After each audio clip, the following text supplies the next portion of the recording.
मुंबई के चारकोप इलाके में 70 वर्षीय मोहम्मद अयूब सैयद की बेरहमी से हत्या कर दी गई थी। शुरुआती जांच में ये मामला अज्ञात हमलावर द्वारा किया गया एक हत्या का मामला लग रहा था, लेकिन पुलिस ने तहकीकात की इस मामले में तो एक साजिश का पर्दाफाश हो गया। जानकारी के मुताबिक पता चला कि ये हत्या सपुत्र और व्यापार के विवाद में हुई थी और इसके पीछे कोई और बाहरी नहीं बल्कि मृतक का बेटा मोहम्मद हनीफ सैयद और उनका बिजनेस पार्टनर शानू चौधरी का हाथ था। दोनों ने मिलकर सुपारी किलर्स को पैसे देकर इस हत्याकांड को अंजाम दिलवाया। पुलिस ने बेटे और पार्टनर और एक सुपारी किलर को गिरफ्तार कर लिया है। आइए जानते हैं पूरे मामले में पुलिस द्वारा क्या जानकारी मिली। 21 तारखेला सकाळी 11 ते 12च्या दरम्यान एक व्यापारी किंवा इंडस्ट्रियलिस्ट ज्यांना म्हणू आपण, मोहम्मद अयूब मोहम्मद युनुस सय्यद 67 वर्षाचे ते आहेत। त्यांची हत्या त्यांच्या कंपनीच्या परिसरामध्ये, फॅक्टरीच्या परिसरामध्ये त्यांच्या कार्यालयात करण्यात आलेली होती अज्ञात इसमांकडून। त्या ठिकाणी पोलिसांनी जाऊन तिथलचं टेक्निकल डेटा ॲनालिसिस वगैरे करून 2 आरोपी निष्पन्न केले होते। त्यांचा पाठलाग करत असताना एक आरोपी आम्हाला गोवंडीच्या परिसरात मिळून आला। त्याचं नाव मोहम्मद खैरुल इस्लाम कादिर अली आहे। त्याला पकडल्याच्या नंतर त्याकडं विचारपूस केल्याच्या नंतर त्यांनी सांगितलं की हा मैताला मारण्याची सुपारी त्या मैताचा जो पार्टनर आहे, बिझनेस पार्टनर शानू मुश्ताक चौधरी यांनी दिलेली आहे।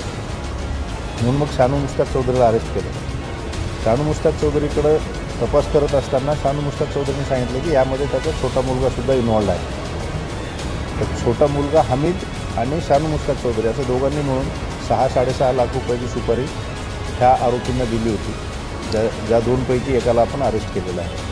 उरलेल्या एकाचा आपण शोध घेत आहोत। तर या गुन्ह्याचा मुदत नेमकं काय होतं, याच्या आधी त्या गुन्ह्यामध्ये जे ज्याला सुपारी देण्यात आली त्याच्यावरती काही रेकॉर्ड्स आहेत का? त्याची आतापर्यंत रेकॉर्डची माहिती प्राप्त झालेली नाही, परंतु ते जो 2 आरोपी आहेत ते 2 आरोपी आणि शानू चौधरी यांचे भेटीगाठी होत असायच्या।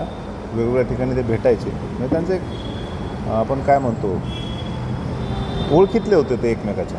आणि चर्चेतनं त्यांना असं कळालं, जेव्हा शानू चौधरीने सांगितले की असं असं माझ्यासोबत झालेलं आहे आणि ते पैसे परत मिळाले नाही तर आपल्याला त्याचं मर्डर करावं लागेल वगैरे, तर त्यांनी त्याला सांगितलं की आम्ही करून देतो, आम्हाला पैसे द्या। असं फोन करायचा असा आधी त्यांनी प्रयत्न केला होता का, विचार केला होता का की त्याच्याकडे नाही मिळालं किंवा आता काही असं काही? नाही, तसं काही अद्याप निष्पन्न नाही आहे की यापूर्वी त्यांनी काही प्रयत्न केला होता। प्रॉपर्टीज काही काही मिळालेल्या आहेत? प्रॉपर्टीमध्ये एक धारदार हत्यार मिळालेलं आहे ज्याच्याने त्याचा खून केलेला आहे आणि त्यांचे कपडे ज्याच्यावरती रक्ताचे डाग आहेत, मैताच्या रक्ताचे, ते आपल्याला आरोपीकडनं प्राप्त झालेले आहेत। सर, जे अटक आरोपी आहे त्यांचं बॅकग्राऊंड काय, याच्या आधी काही गुन्हे होते का त्यांचे? अद्याप त्यांचं रेकॉर्ड आपल्याकडं उपलब्ध नाही आहे, त्याचा आम्ही तपास करत आहोत।